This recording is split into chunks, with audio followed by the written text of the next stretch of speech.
to talk. It's me and the wife again. Hi. So, firstly, apologies. We should have been bringing you the video of Dino's collection. Now, can't tell you what it is yet. He has collected the car. It is absolutely incredible. And we have done a road trip in Wales.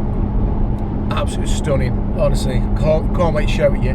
However, because we've been away in Wales, we haven't been able to edit that video. So what we're going to do today is we're bringing you sort of the state of EV vehicles in the UK, because we've got the Mazda MX-30 electric vehicle. Wife's had it now nearly a year, 10 months, 9 months? Yeah, something along them lines. Yeah. And this was never sort of intended to be the main car. It was always intended to be the second car. So we want to do a bit of a video on it. It was planned to bring it further down the line, but like I say, we can get it in now because we've been around Wales in it and we've had a bit of an experience, so we thought it would be great to sort of discuss it. So thanks for tuning in, and let's get into it. So we've just come back from a Wales family holiday, and initially when we booked that last year, the plan was always to take the Audi S5. Now, of course, I bought something sensible, which meant I traded in the S5, and the Mazda then became the family car. With only 120 mile range? Yeah, so it's got a 124, 126 mile range, something along them lines, with 100% charge. And it's perfect for around town for when the wife city driving, taking the lad out and doing a bits of shopping. It's perfect to be charged up maybe once a week, maybe once a fortnight even sometimes. And it's that was fine. However, like I say, we are using it a bit more, so we are definitely charging it at least once a week now, just because it's got a small range. And we charge it up at home. We trickle charge it throughout the night. Just plug it in with a 3-point pin, and it's fine. We can add on 70, 80 miles overnight, and it's perfect, and that does the job. But we quickly found in Wales that a little bit more tricky. I mean, it got easier when we started using the Waze app. Yeah. Obviously, there are other EV charging helpful ways. 21A, exit towards M62. Obviously, there are other apps out there for EV charging, but Waze was the one I chose for whatever. It was just downloaded on my phone anyway from a few months ago, so we used that. We're not sponsored by Waze, unless Waze does want to sponsor the video. We're more than happy to accept that, of course. Exit at junction 21A. Sorry about the sat-nav as well. We are actually driving to Manchester life today. It's real life, yeah. We're vlogging. So what we're doing, we're going to Manchester for a concert. We've just come back from holiday yesterday, and we're on the way to Manchester using the electric, the Mazda as well, the EV. And of course, the range is literally, it's 52 miles to Manchester, and we had 120 when we started this. So there and back, obviously we are going to be touch and go. Hopefully we try and do it without charging the car. But go on, back onto Waves. Off from Mackie D's. Yeah, maybe so. Yeah, Google Maps, I feel like, has a way to go yet. They show electrical charging points that aren't actually working, or it was taken us to some random car park saying there was 4 available and there was literally none. Yeah. So they've been there, been moved, but Google Maps hasn't updated. Or some of them were like, I think one of them was like a Morrison's distribution centre. Now you need to be an employee to get in there. Yeah. Another one was on a doctor's car park, but when it just tells you the location of it, you actually then have to zoom in, or you have to then search the location to find out what's there and find out if it's a retail park or if it's like say a place of work where you need a pass to get in, or something along them lines. And it took us a couple of days to do that, because on the journey down, now where we were stopping was 140 miles away. As we said, the range on the car is about 126. So we always planned on stopping off. Now, we had a route on the way where we would do about 50 miles of the journey, and then there was a Tesla charging point. It was a quick charging, it was sort of 55 kilowatts, which was brilliant. Wanted that charged at 1 in 30 so minutes. Yeah, perfect. 100%, 30 minutes done, dusted, on your way. Yeah. Expensive. but they are quick. Yeah, I mean... And I trust them. Every single one we've been to, there's not been one where it hasn't not worked a Tesla one. Yeah. They seem to be the most maintained EV points. And there's normally a few of them there when you get to a Tesla one, which is good. So, and then what we were going on to do as well with that first day is because we were in the middle of nowhere, we wanted really charge up closer. So we went to the closest village to where we were stopping. We went to 3 separate charging points, and this is where we found out the issue. So, one, the charging point didn't exist anymore, even though it said on the sat-nav it was. Another one wasn't working, and then a third one was that Morrison's distribution centre. So what we did at that point is, like I say, we just went to the cottage where we were stopping, and then thought, because we got there with around about 30 miles left, the next day we could go to a different village and then just park up for the day and then just charge it up and away we go. So that first day was a bit of a nightmare, wasn't it? Yeah, we kind of spent all day in this random little village trying to find something to do with a 2-year-old. Yeah. It was alright. We went Wetherspoons, didn't we, for a shandy and some dinner? Yeah, that's it. Tino had water, the child had water. Yeah, that's it. Not a shandy. Yeah, but it was okay, like I say, and then after that we we planned the days and planned the routes a little bit better, didn't we? Yeah. And then you started using Waze, which seemed to be we had more reliable. No issue after that, really. But it is a bit of a pain in the backside, like thinking, right, you just have to plan a bit more. And with a 2-year-old, that's like,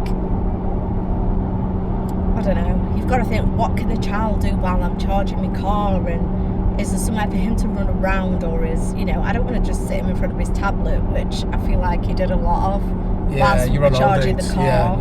So it is a bit of a nightmare with a 2-year-old. If it was just me, or just me and you, it'd be fine, but with Tino, it was a bit of a nightmare, but we got through it. It wasn't like a massive problem. No, it felt like it the first day, didn't it? Yeah, the first day, but obviously when we started to use Waze and we saw that we could actually, there was a lot more charging points than there is in Stoke. No, there'll be loads more in Stoke, but obviously we don't know about them because we don't use them. Oh yeah, because the charger at home. Yeah. But I mean, 2 caveats really to throw into it. Obviously, this has got a really low range, 125.6 miles. I have said if I was to have another one, it would be like 200 odd range. Yeah. I think minimum you need 200 range. And the other caveat, obviously, we're in Wales. We're in an area we don't know. The charging points, like I say, they are more sporadic.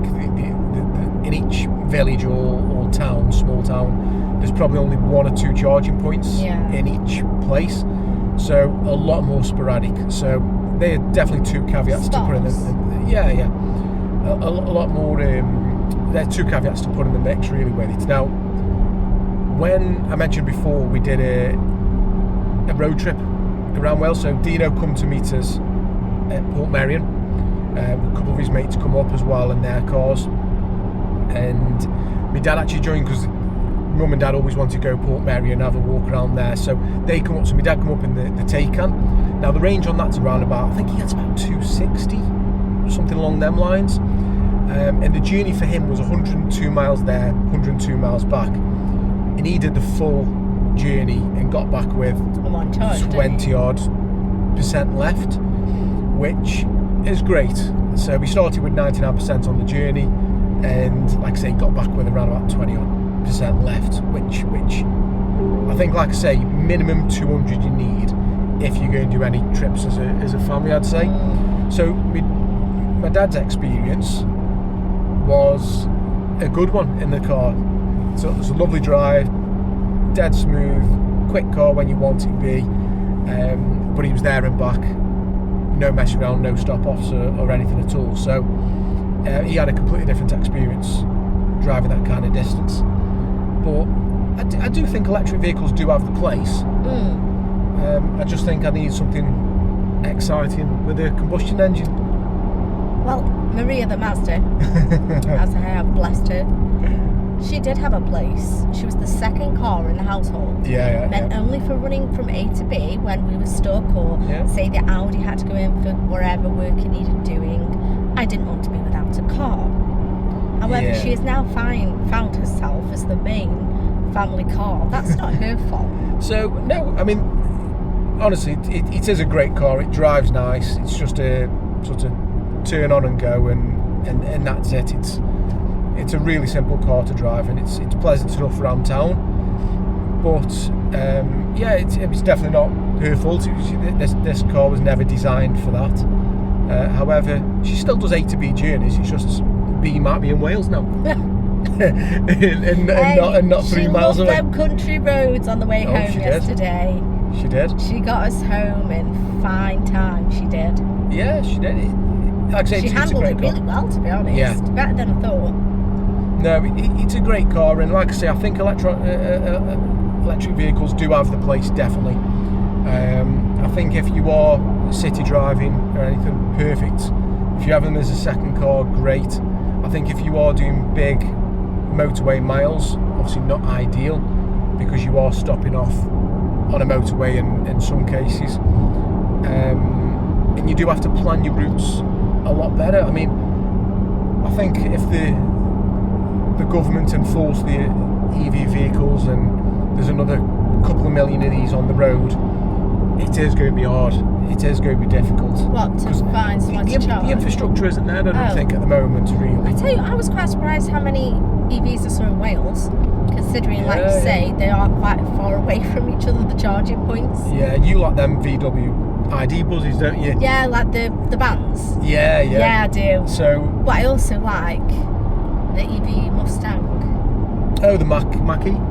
Something, I don't know the name of it. Something along them lines. I just like the look of it. So we got to one place to charge up, and there's only 2 charging points there. But it was a decent sort of quick charging. When we had to wait. There was 4 cars in front of us, but we didn't have. Continue straight to stay on M62. We didn't have a huge amount of range to actually really sort of get back or anything like that. That was on Thursday before we were coming back. We wanted to charge it fully, so I could straight to stay on M62. So I could get to Rug Farm Estate, was it? Yeah. So Betheli? So we got there. Yeah, Betheli, yeah. So we got there. There was 4 cars in front of us, 2 of them with the ID buses, something else, and then there was a Coastal Guard, wasn't there? Coast Guard, yeah. Coast Guard. So we waited. Luckily, they only needed sort of 30 minutes, so we got on after sort of probably 40 minutes or so waiting, which wasn't too bad, but that was an Instavolt charge. We found them to be really good at as well. Very quick and really easy to use. I don't know about anybody else, but some of these instructions on the EV charging points are not great. Some are non-existent. Others tell you go to an app. Others tell you to put the ID in. Some just don't work. Yeah. Like the little one we stopped at. Oh, the little one. But I went through it all, added me debit card, whatever. Connecting. Oh, sorry, can't connect. Nightmare. That was. And I grid serve, so I rang them because I was stuck by myself and I had hardly any charge on the car. Do you remember this? Oh, that was another time. That was different time. That was. That was like last year. Probably one of the first times I went to charge it outside of my house. Yeah. And I plugged it in, and the guy, bless him, he was so nice. But he was all about, is your car locked? No. Lock your car, try again. I feel like there's a few tips and tricks to getting certain chargers to work with your car. But he also said that maybe my car software was out of date and I would have to take it to a garage to get it to be updated. We haven't got the range to get it to the garage. I was like, did you not hear what he said? I literally have 5 miles left of the car. That's kind of it, really. That's our sort of little rant on the situation, I suppose, isn't it, really? It's not a rant, it's a... experience. It's sharing the experience. It's a well-educated discussion. So there we go. End of that video. Thank you very much for watching. That was our little rant on EVs. Now, I promise you the next video is going to be the collection video and first walk around of the Dino's car. I nearly said it then. Oh no, can't tell you. Top secret. But honestly, it's an incredible car. Please stay tuned. Please like, subscribe. Stay tuned for that one. And then the video after that one should be the Wales road trip, so we can show you some footage from there. Some great cars on that, A35, M140i, Golf R's, and Dinos. But yeah, that's it. Thank you so much for watching. Please like, comment and subscribe, and we'll see you in the next one. Bye. So yeah, we've just come back from a Wales family holiday. Now, In 2 miles, at junction 21A, exit towards M62. Blooper. that'll go in the bloopers. So